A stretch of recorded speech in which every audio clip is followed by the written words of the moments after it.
हाँ, तो ये है आपकी, ये है असल में बात, यहाँ तक मैं लाना चाह रहा था, यहाँ तक मैं लाना चाह रहा शर्म नहीं आती था, यार, आपको मतलब यहाँ तक लाना चाहता था, इससे आगे नहीं शर्म बस। नहीं आ रही? तुम ठीक मुझे है, बेटा कह इससे रहे हो आगे तो अबू नहीं। कह लो, अगर बेटा कह रहे हो तो अबू क्यों नहीं कहते? इस्लामाबाद में बैठ के इसराइल की बात करते हैं, यहाँ जरा बाहर हैं, आपको बताऊं इसराइल फलस्तीन होता क्या है? आप इसराइल अच्छा, के 5 शहरों के नाम बताएं, बताएं मुझे इसराइल के 5 शहरों के नाम, अभी जी, 5 अच्छा नाम चले बताएं इसराइल के शहरों के, उसके बाद बताओ ना। उसके बाद उसके बाद मैं इसराइल पूछता के हूँ। 5 शहरों के नाम बताओ, फलस्तीन के 5 शहरों के नाम बताओ। बेटा बात सुन ले ध्यान से, आपको अबू मैंने एज गलत कहो, बताई गई अबू है। अबू कहो, अबू बोल इसराइल के 5 शहरों के नाम, बड़ा इसराइल इसराइल करता है, नाम बता 5 शहरों के, नाम बता फलस्तीन के 5 शहरों के, कर गूगल, जल्दी कर गूगल। बेटा बात सुन ध्यान से, इतने गौर से सुनो, बदतमीज आदमी है यार आप, मैं 5 बात सुनो शहरों यार, के तुम्हें बात नाम नहीं सुनो पता इसराइल काजी के, साहब, और बातें काजी इसराइल साहब, की, अब क्यों बात सुन करिए ले, बंदी के गुस्सा, अंदर। आप गुस्सा थूक तो दीजिए, सुन यू आर और गालियां मैंने खाई हैं, फिर भी मैं आपसे कह रहा हूँ गुस्सा थूक दीजिए, गालियां मैंने खाई हैं, ठीक है, आपसे मैं कह रहा हूँ गुस्सा थूक दें, सुन गाली ले। नहीं मैंने दी, मैंने आपको गाली आपने अबू अबू आपने कहा ना, गाली होती है ना, आपको पता, कोई बात अबू नहीं, गाली आप है? तो बेटा क्या जी, स्वाब है यार? बेटा प्यार से कहते होते कादमी साहब, पाकिस्तान में हम, क्या हो गया नहीं आपको, करते प्यार, बदतमीजी से नहीं नहीं कहते, करते। सुन। और कादमी साहब मैं माजरत चाहता हूँ, आपका दिल दुखा, मैं बोलिए माजरत चाहता हूँ। अब किसी पीटीए के सपोर्टर का जो दीनी था, ये काम नहीं बनता था कि वो साहिल अदीम की इस एक्टिविटी जो की उसके साथ एक यूट्यूबर ने, उसमें वो कोई गाली गलौज करता या उसका मजाक उड़ाता। ये बिल्कुल ज्यादा वाली बात है। इवन मेरा भी कोई स्टूडेंट आ रहा है जी, उतार थले आ गया साहिल अदीम थे, उन्होंने 4 गाला कटी अपने उस्ताद बदल, ना ना ना, मैं ऐसे स्टूडेंट से दुनिया और आखिरत में भी लाने बरात करूंगा जो मुझे बुनियाद बनाएंगे किसी के साथ मोहब्बत या दुश्मनी करने की। बिल्कुल, हम तो खुद भाई अपनी आखिरत की फिक्र में है, हमारे लिए दोस्ती और दुश्मनी का म्यार अल्लाह और उसके महबूब सल्लल्लाहु अलैहि वसल्लम की जात है, बिल्कुल क्लियर कट। और ये मैं कुछ जज्बाती जुमले नहीं बोल रहा था, ये मेरा अपना ईमान है। मैं एक लम्हे के लिए भी तसव्वुर करूं इस हवाले से कि मैं अपनी जात को आगे ले आऊं और दीन को बस कुछ डाल दूं, तो मैं तो खुद अपने आप को जन्मी तसव्वुर करूं। जो टीचर्स होते हैं ना, उनको आदत पड़ जाती है, इवन उनके हम उम्र पे कोई बंदा सामने बैठा हो ना, वो फिल्म इनकी जुबान से निकलता है, बेटा यूं नहीं यूं है। ये बेटा वो वाला नहीं कह रहा होता जो आप वो पंजाबी में किसी को तंग करने के कहते हैं, पुत्र मैं तेरे देख लेना, ये वो नहीं होता। ये टीचर्स के अंदर आ जाती है। उसमें उसने कहा, उसने बजाय उसकी बात सुनने के उसका वो जुमला पकड़ लिया, उसने कहा तू मुझे अब्बू बोल। तो भाई तेरे में फिर उसमें क्या फर्क रह गया? बकौल तेरे, अगर वो तेरी तौहीन कर रहा था तो तूने उससे बड़ी बात की कि मुझे अब्बू बोल। तुझे तो चाहिए था कि देखें मैं भी आपको कह सकता हूं आप मुझे अब्बू बोलें, लेकिन मैं ये काम नहीं करूंगा। फिर तो मैं आपके साथ खड़ा होता कि यार आपने उससे अच्छे अखलाक का मुजाहरा किया, तुमने तो उससे भी बुरे अखलाक पेश किए। इसलिए पाकिस्तान ने बाद में अपनी पॉलिसी चेंज की है। बानिया पाकिस्तान की पॉलिसी ये नहीं थी 2 स्टेट सोल्यूशन वाली, लेकिन पाकिस्तान की इस वक्त पॉलिसी यही है और मैं इसमें साथ हूं। साहिल अदीम साहब के साथ नहीं हूं, पाकिस्तान की पॉलिसी के साथ हूं।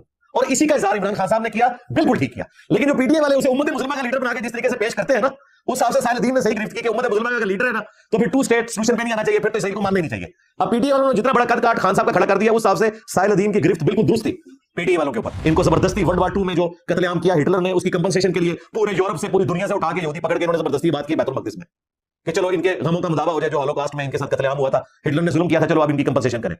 सिलसिला तो जंग अज़ीम 1 से शुरू हो गया, 1918 में बाल्फोर डिक्लेरेशन हुई थी।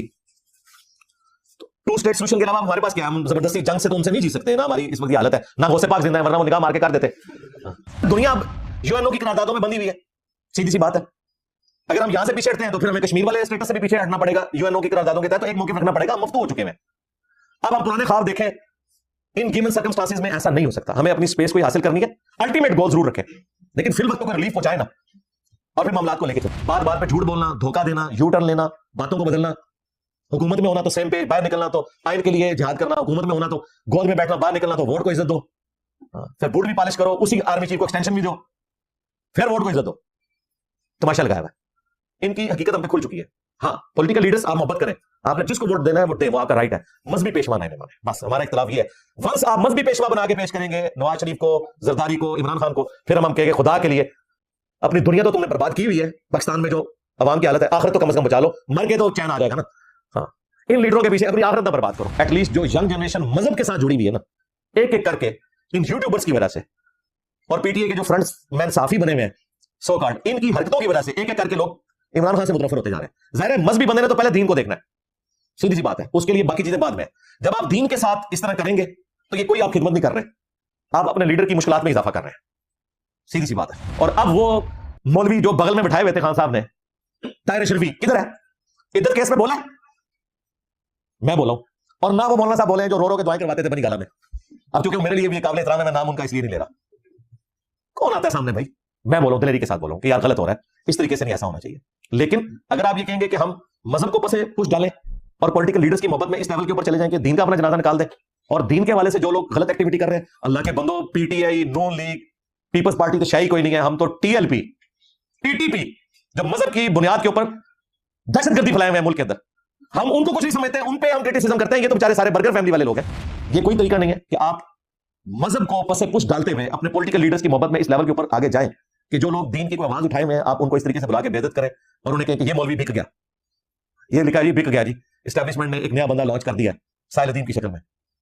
जो साहिल को सुनता है उसे पता है कि उस एस्टैब्लिशमेंट से कितनी मोहब्बत है। अब जिनको अभी ताजा ताजा एस्टैब्लिशमेंट से एंटी होने का खुमार चढ़ा हुआ है, तो वो समझते हैं कि हमसे बड़ा कोई एंटी एस्टैब्लिशमेंट नहीं है। हालांकि ये सेम पेज वाले वो लोग हैं जिन्होंने क्या कुछ नहीं अपने दौरे हुकूमत में किया। अभी देखें, वो मिर्जा शहजाद अकबर साहब ने इंटरव्यू दिया है हमारे दोस्त वड़ाइच साहब को।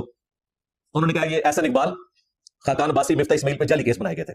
अब माना है वो जो राइट हैंड था खान साहब का। ये मैं बातें इसलिए कर रहा हूं, मुझे कोई पॉलिटिक्स से गर्ज नहीं होता है। मुझे खतरा ये लगा हुआ है कि हमारे स्टूडेंट्स मेजॉरिटी है यंग जनरेशन, और वो पॉलिटिक्स में पीटीआई में, इधर भी मेरा अक्सरियत। चलो ईमानदारी दसो केड़ा पीटीआई दे सपोर्टर है।